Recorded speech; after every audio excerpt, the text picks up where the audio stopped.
Everybody can see that okay? You can write down whatever you want to write down, but I'm not expecting any notes or anything.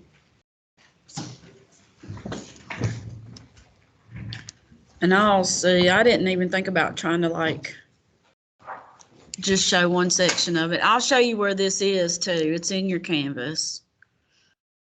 There's the plus, there it is. Nope, that's not the plus.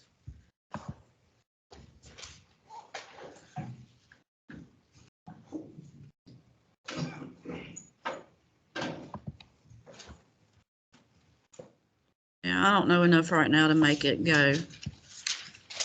But Gentry, you can see it. Jacarius, you can see it. But you don't have this. Yeah, right now. No. All right, here we go.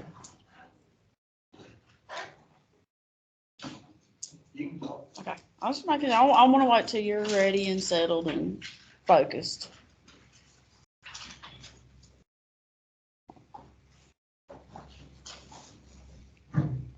Okay, so this deal here with its IT apostrophe S and its ITS, that's two almost totally different words. It's without the apostrophe. Get this now, Kat. It's without the apostrophe is the possessive one. It's backwards. Like if we'll talk about apostrophes and making stuff possessive in a second with regular nouns. Now a regular noun like dog or cat or whatever, it uses an apostrophe to make something possessive. But the word or any pronoun like its and your and their and his and hers, those are possessive pronouns. But possessive pronouns don't use apostrophes to show possession. Now this it over here, IT apostrophe S, means it is. Now y'all are not allowed to use contractions anyway. So if you can say it is in your sentence, then you need to break it apart into it is. Don't let me forget to show you where this sheet is. All right, on the side over here, you've got some things that you are supposed to capitalize, and we'll come back to the apostrophes in just a second. Things that you are supposed to capitalize, and then there are things that you don't capitalize. You don't have to write anything. You can just, if you'll just focus in and pay attention, you can write whatever you want, but you don't have to write anything. If you don't, there's no notes. No, I promise. If there was something, I will never try to trick you. There's nothing. If you want to write, great. If you don't, it's okay. I'm going to show you where this is. Okay. So there are some things that you don't capitalize, like the seasons. If you have an important word in your sentence like beautiful or quick or whatever, or danger, you don't capitalize that word. It's just a regular old common word, okay? But if it's the name of something, you capitalize it, unless it's a season, something like that. But I'm going to show you where this little cheat sheet is. Okay. Now, you know you're not supposed to use contractions in here. You take isn't and break it up into is not and so forth. Now, here is where how possession works. I didn't say you couldn't use apostrophes. I said don't use contractions. You have to, when you're using a regular noun and somebody's owning something like my grandma's house. In the South, sometimes we'll cut that S off, but it's there. You have to use the apostrophe S to show possession. If it's singular possession, it's usually an apostrophe S. If it's plural possession, it's usually S apostrophe. I'm here if you need help with it, though. It's not like you're all by yourself. If it's plural, but when you make the word plural, it doesn't end in S, like men, women, children, then you add apostrophe S. So it can get a little complicated. Guys do this most of the time. Y'all are great and awesome, and I love guys and my gals and everybody, but my guys want to make things plural by adding apostrophe S. But apostrophe S rarely makes anything plural. There's only a minor exception to that. We're not even going to talk about it, so we don't want to confuse things. All right, parallelism. I don't talk about this a whole lot, so I'm going to talk about it for like 2 seconds right here. You with me, Ty? You with me? All right. You got to make your sentences balance. Most of the time, your pieces have to match. Like if this verb ends in S, this verb needs to end in S.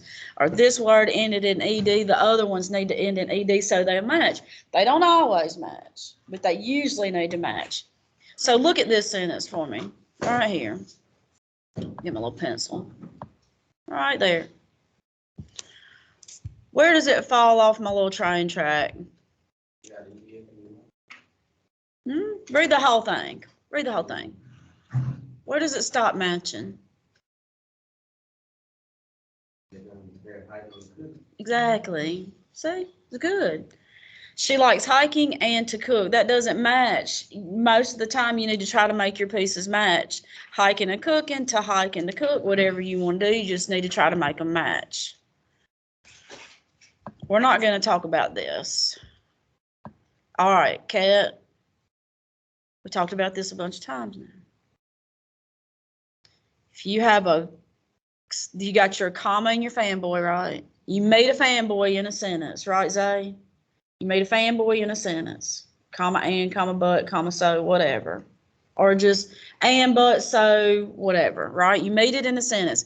If you have a noun or a pronoun right after the fanboy, you probably have a compound sentence and you need that comma. We saw that a couple times yesterday in your paper, remember? If you have a noun or a pronoun right after the fanboy, you probably need that comma. But look here. If you have a verb right after the fanboy, you're not going to need that comma. 99% of the time. Here's the conjunctive adverb. You have a sentence. Usually conjunctive adverbs, those transition words come between sentences. They're not usually the beginners of a body paragraph. Sometimes you'll have like first and next and then, but still. So those have commas right after them. And then there's that little semicolon, but if you go to Miss Briggs' class, you better stay away from those semicolons because, here's the deal, semicolons equal to a period. It's like comma and, comma but, when they're acting like fanboys, connecting two complete sentences, that's equal to a period. So here we go, right here. All these have the same power, basically. A period, a comma and, or whatever fanboy, and the semicolon. They are all equal in power. You have to have a complete sentence on both sides of a period, right? You can't end anything else with a period but a complete sentence. Comma and connects two complete sentences together. I could swap this out with a period if I wanted to. And a semicolon. The only thing that can be on both sides of a semicolon is a complete sentence. There's an exception, but we're not going to talk about that right now. If you put a complete sentence on this side and then a fragment over here or some list of words, it's going to be a -10. And Miss Briggs doesn't even like semicolons at all, just letting you know. Okay. I don't mind them as long as you use them right. But you don't want to just sprinkle them all over the place. Maybe one semicolon and like 500 words. So use it and then get away from it. We talked about this, but I repeat it over and over because, I know y'all forget stuff. I forget stuff. So if you start a sentence with a subordinating conjunction, that's this list of words, right? Subordinating conjunction or a preposition, I'm looking for a comma. And if I don't get it, I'm taking off the points. And those points add up very quickly. But if that subordinator is somewhere else, it's not causing a comma. Not in English class. All right, some types of fragments. We'll just look at some types of fragments. This is one of the most popular types of fragments. If it rains tomorrow. Now, if I put a period right there at the end of that sentence, or that group of words, it's a fragment. Because I didn't fulfill my promise to the reader. I started off the sentence claiming I was going to tell them what happened if it rains tomorrow. Then I didn't tell them. But I ended my sentence, Kat. But you can't do that. You got to fulfill your promise to the reader. What happens if it rains tomorrow? We won't have practice? School will be canceled? What? When I get my next paycheck, okay, what's going to happen? Again, Didn't fulfill your promise to the reader. You've got to, those are fragments. Fragments are fine. They're connected to complete sentences though. These are other, this is another type. These ing words will lead you into fragments sometimes. It's fine to start a sentence with an ing word. Just make sure you have a complete sentence. The TOs will do it. Those are fragment triggers. Doesn't mean that it's not okay to start a sentence with TO. It's fine. Just make sure you have a complete sentence. Another fragment trigger. Now look, if I connect these two pieces together, I'm good to go. So Gentry, I can connect this especially football and baseball to this independent clause, complete sentence, and then I'm fine. Fragments are fine if they're connected to complete sentences.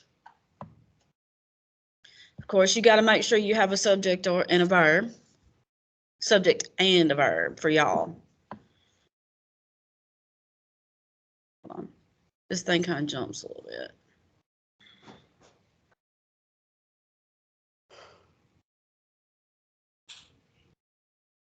That's right there. Okay. Most of the time to correct a fragment. Most of the time, Kat, to correct a fragment. You see where it says that? To correct most fragments from right here. Usually connected to the sentence that came before it or the sentence that came after it. You just put a period somewhere and separated that fragment from the sentence it belonged to. Okay. Most of the time. See how they fixed it? They connected it right there. We haven't talked about run-ons yet, but we'll just look at what a basic run-on is. If you run two sentences together with no punctuation whatsoever, you have a run-on. That's -10. All right, Gentry. This sentence right here. Y'all can help him out if he doesn't get it. Where do I need a period?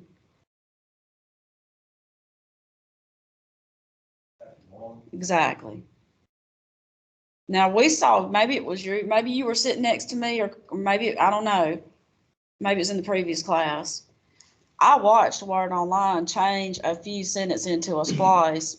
A splice is still 10 points, so you can't trust these grammar checkers all the time to fix things. These are robots, and robots will get things wrong. The grammar checker's only as good as you are. So a comma splice, Cat, means you put a comma somewhere a period should have gone. The easiest way to fix a fuse or a splice is with a period. That is they list several ways here, and you can fix it however you want to. But the easiest way is just put the period where it goes. Is that right? Put the period where it goes. All right. Let's see. Let's talk a little bit about some commas. Then we're going to talk about some irregular verbs. Okay.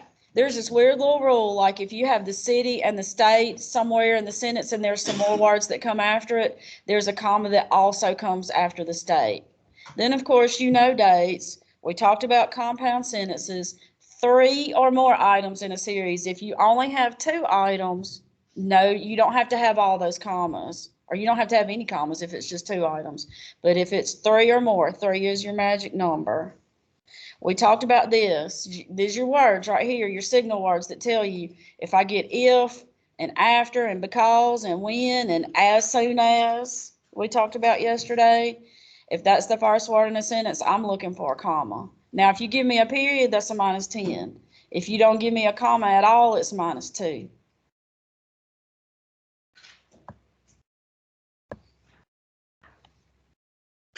I don't really want to talk about this. Oh, I do want to talk about this very quickly. In the South, a lot of times we say, me and her's going over here and we're going, we do this. Then that's fine. We know what you meant. But in English class, you always put the other people first and you always come last in the sentence. If you had 20 people, you're the last one listed. Some occasions you're going to need I, and some occasions you're going to need me, and we'll talk about that another day because I want to talk about irregular verbs today. Okay, let me show you where that's located. Let's see. If you look, Kat, in this important information and guides, it's at the very top. And then these grammar guides. There's that grammar cheat sheet right there that I just looked at. And I can replace it. What I'll do too is I'll send you a copy of the one I wrote on in Teams. If you want one, I'm happy to print it out, and I'm sure Miss Abby for the athletes will be glad to print y'all one out. Maybe. Okay, next thing. Talk about irregular verbs.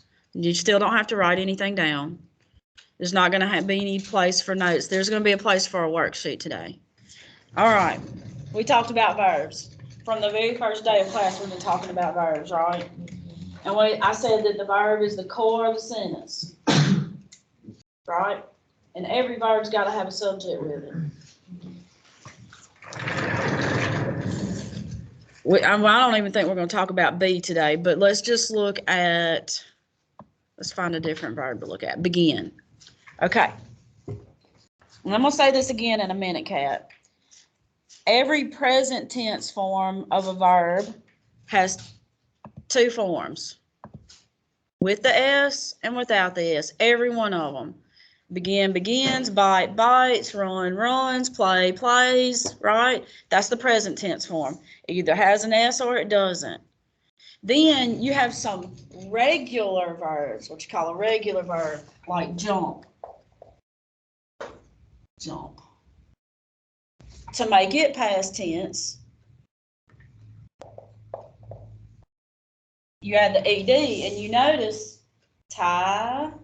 You notice sometimes that when you need the ED on there, you don't hear it because we don't pronounce it in the South. But if it's there, it needs to be there. If it's not, it's -2. However, you also have irregular verbs that when they go to past tense, they change spelling sometimes. There's no begins with an ED. It's began. And then you have what I call a third column. Here's a fourth column verb. You'll see in a minute why I call it a third column verb. What I call a third column verb, if you have has, have, or had connected to the verb, it's going to be this column. So then it becomes begun, but some of them, they'll have all different kinds of changes. All right, so let's look at that.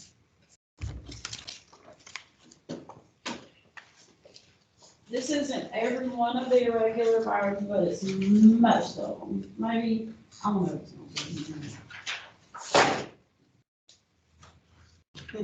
All right, that's cool. All right, that's cool.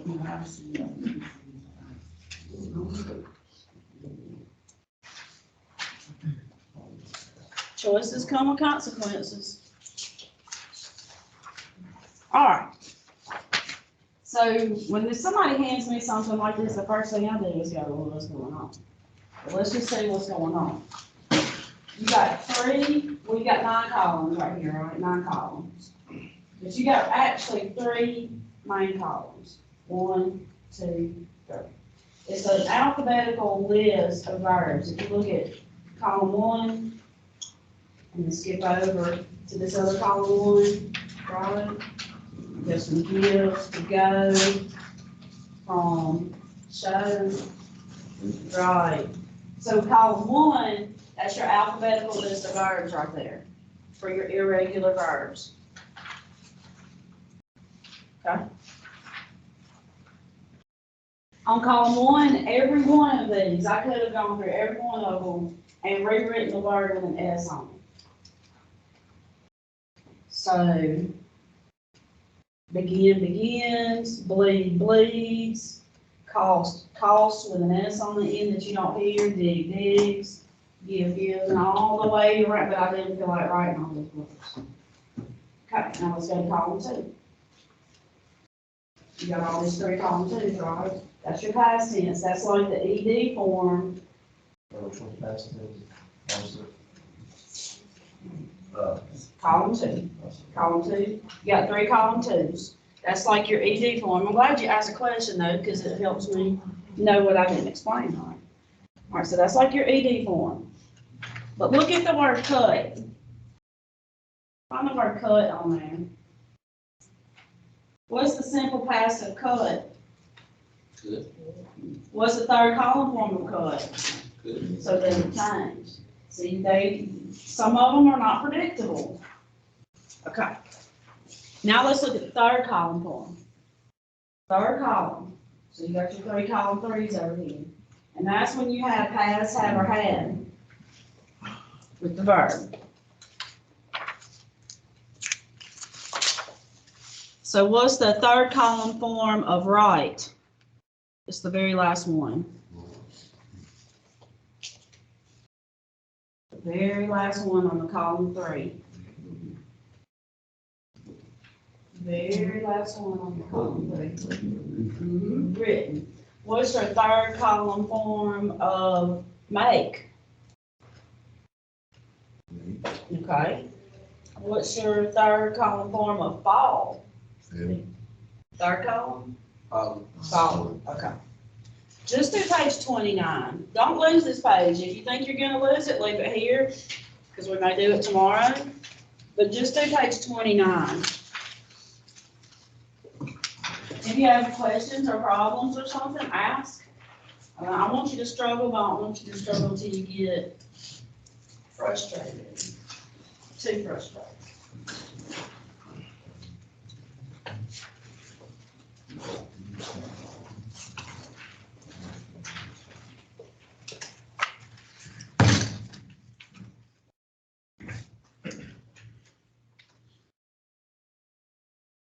And I'll do the first couple up here. So you're gonna change it to the correct form of the verb. And you're probably gonna need your chart some. So you won't have any S's. It's gonna be past tense. Pick my wrong thing. Let's see. No, it's gonna be put. Look at your second column form of put. It's like cut. Now go in number 3 has have with it. So we're gonna need the third column form of go, which is, look at your third column form of go. Third column. Gone. So yeah, this is what I'm seeing as I've been teaching this these years. It's not that y'all don't want to know this stuff. It's that nobody has taught you this. Because every semester when I teach this, it is clear that my students either only ever heard it once or never heard this in their lives. All right, so number 4, there's no has, have, or had, so took. So you're going to be using either the second or third column all the way down. And then number 5 has the word had with it. So third column, begun. Now you're getting the hang of it. Now this is what my husband says for number 6. I seen, but it's actually saw.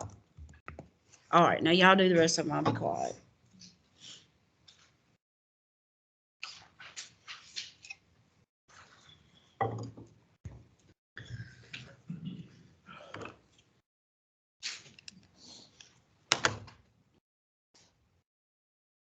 Second or third column.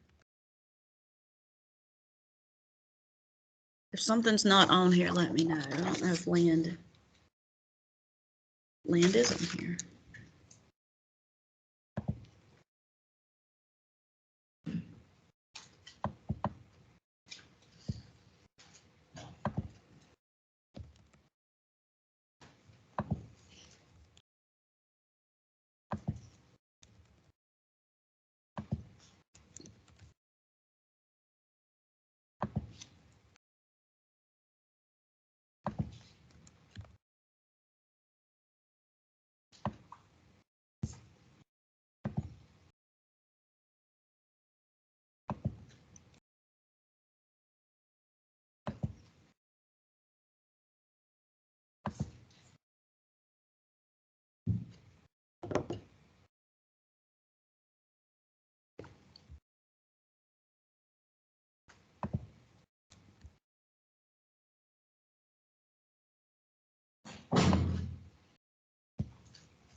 Here's some more answers. See if you're on the right track. Wait a minute, I got one wrong.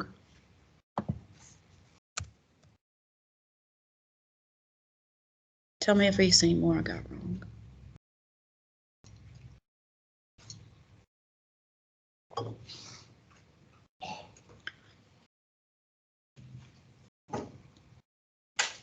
Okay. All right, I'm gonna do the rest of them now.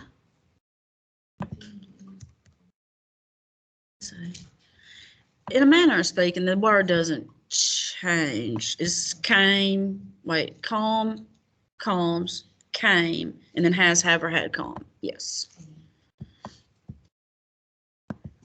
Let's see. Bust. Burst. Okay. I don't use that word very often. Usually probably when I'm doing these kinds of exercises.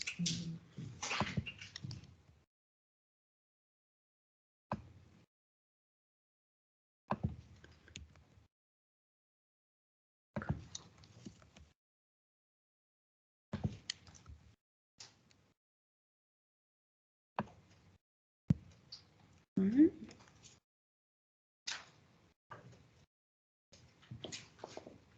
Let's see what you got. See if I got something wrong.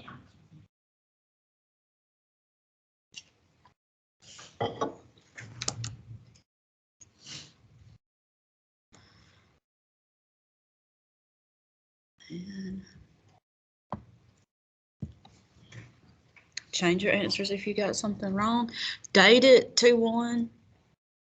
Make sure you date stuff in case you're trying to turn in several things at a time or something. You'll know what thing it goes under.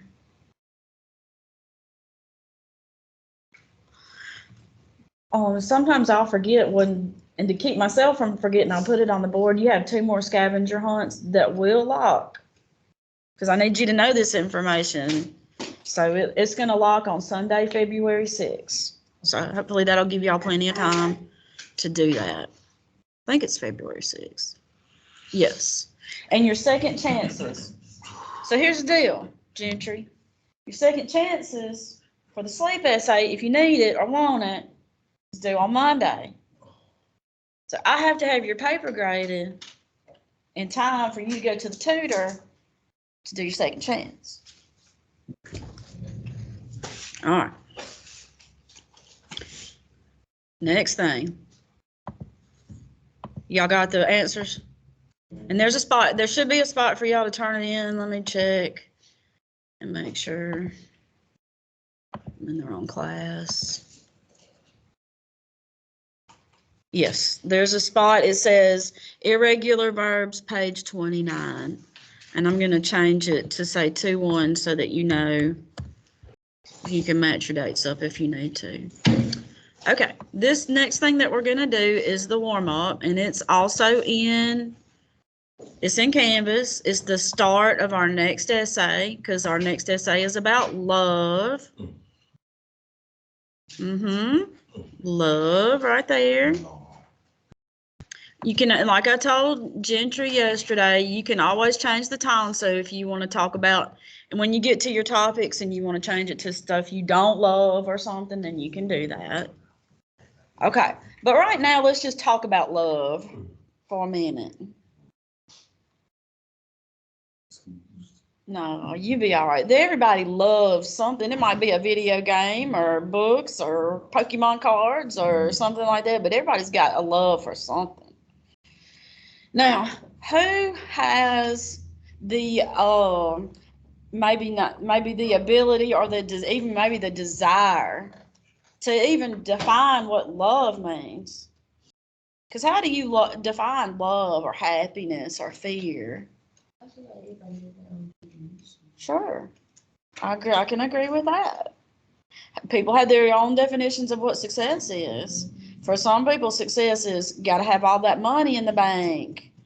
But for some people, success is having a happy family, right? Okay, so You can definitely define these types of things differently, but you've got these Greek philosophers from a long time ago that I don't know everything about, who thought about love and attempted to define it and categorize the different types, because you've got different types of love.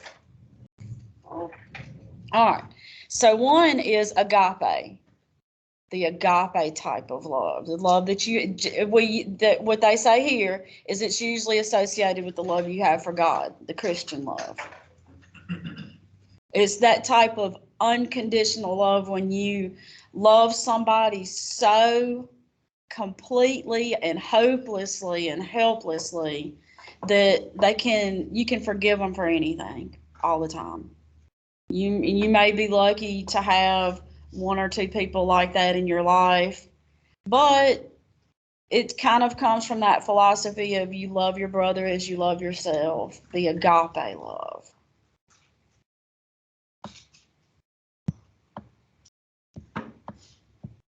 And you can see that they reference Martin Luther King and how he wanted us to get away from all the violence and uplift everyone, so that if you uplift everyone and you have love for everybody, there's no need for all this violence. When they talk about sacrifice, they're talking about giving something up. Like, I give up my time on the weekends for my grandchildren. Okay, so you're giving up something, that kind of sacrifice. So that's one type of love. Then you've got eros. Eros. That's with your boyfriend, girlfriend, significant other. That's that attraction that you have for that person. Got to talk to that girl, got to get that guy's name, that kind of thing. That's eros. But they say here that even friends who are just platonic friends, that means just friends, that there's a little element of eros in every friendship, but it's not about sexual attraction. It's more about respecting and admiring somebody to the point that you're willing to spend your time with them. Then you've got philia. Oh, you may want to be remembering a little bit about this, because you're going to write on it in just a second. Okay. Philia.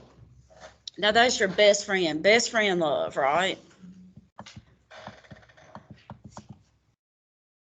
Your brotherly love. You want to have a mutually, now with philia, the love the relationship's only good or honest or true if both people benefit. And I'm sure that I have been in plenty of relationships where I had all the love to give and there wasn't anything coming back, right? So you learn to weed those kinds of relationships out when you don't want to have a bad business relationship where you're putting all the money in and all the work and all the time, and that other person's just benefiting from everything without having to put anything in. And the same thing with friendships. Then you have storge. So we're on our fourth type of love. No, it's storge. It's storge. That's how you say it. Storge. Now, this is love for your actual family members, or for people who are so close to you as family that you think of them as family. Like, you will fight somebody just about who tries to tell you that's not your aunt or your uncle, and you'll be like, no, they're more my aunt and my uncle than some of my aunts and uncles are. That's my family. These are kind of people you pick. Then they say that the storge type of love is most commonly associated with parent and child. That's kind of those relationships where it takes a lot to break that relationship up, usually. Storge. Forgive everything. Then you have a few other types of love. The ludus love. That's flirting and playing. You're not necessarily trying to build a relationship. You're just flirting. Or you have the puppy love, or little kids playing together. Or when you're hanging around at the tailgate and you're kind of janking on each other and stuff like that. The little playful love. It's called ludus. And then philastia. Now, philastia is very important because that's your self-love. And they say that if you don't have love for yourself, you can't love anybody else. You got to be able to love yourself first, but if you love yourself too much, then that's also a problem. Truth's usually somewhere in the middle. Then you got pragma, and that's the last one. So we got the 4 main types, then we got these 3 little ones. You got the pragma love, and that's from your sense of duty and obligation. Like, you have this love-hate relationship with school, right? Like, it makes you suffer and it stresses you out so much, but you have this sense of duty to make your parents proud of you or whomever, and to succeed in life and all that. That's why you want to try to do English and math at the same time, right? Because you have a sense of duty and you want to succeed. So while you on one hand may hate it, there's also a sense of love for it. And sometimes, unlike teachers and soldiers, you love your job and you have a sense of duty to try to do your best. I mean, every day is not going to be your best day. Sometimes you got to try to dig down and find that love, like football, right? You want to love football, but some days you hate football, I'm sure. Some days you wish you'd have never picked up a ball, and you got to dig down deep to try to find out, why am I still doing this, right? Our musicians or my artists and all that, okay? So this sense of love for something that you want to do. And then you have these pragma type relationships like teacher-student or business relationships, the soldier to the people he's protecting and all that. But a noble type of love, not an abusive type of, when the abuse is, then that's not love. So that's why they want to try to define love. Okay, so let's get to the writing assignment. Oh, yes. All right. But look, once again, I don't want you thinking like, oh my gosh, I gotta write this like a science teacher. You don't have to write it like a science teacher. Just tell me what you remember. 50 to 60 words. You can handwrite it. Here's some paper to handwrite it. If you handwrite it, skip lines. This is how you skip lines if you've never skipped lines on paper.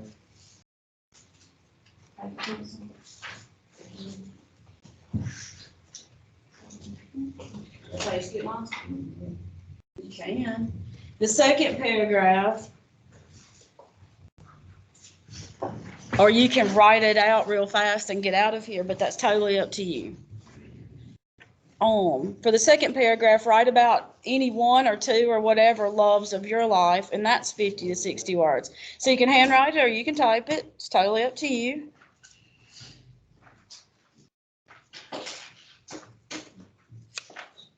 You can ask questions and all that stuff.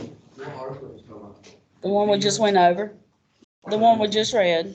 The types of love. Just what you remember. That's all I'm looking for.